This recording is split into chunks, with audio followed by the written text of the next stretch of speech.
જય સાઉન્ડામાં ભક્તો જનાવરને જણાવવાનું કે બેલડા હતાન પર દેરાળા દેવધરી હનાળી આસલપુર રંગપર કે આમ કોઈ પણ ગામના હાલીને નીકળતા હોય તો પીપળીમાં રાવટી ખોલેલી છે.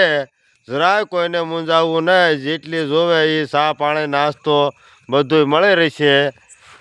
અને કોઈ બીજી પણ સુવિધા જોઈતી હોય ઠાક્યા હોય તો પણ એ સુવિધા પણ પૂરી પાડવામાં આવશે. તો બધાય ભક્તોજનોને જણાવવાનું કે ગામ પીપળીમાં રાવટી ખોલેલી છે, એટલે બધાને ના કણે પોરો ખાવા અથવા ચા પાણી નાસ્તો અને આગળ ગમે ના બધી વિડીયો શેર કરવો કે કોઈને કાંઈ પણ વસ્તુની જરૂર પડે તો અમે પુગાડી હેકવી. જય ભારત, જય મા ચામુંડા, જય રામદેવપી મહારાજ.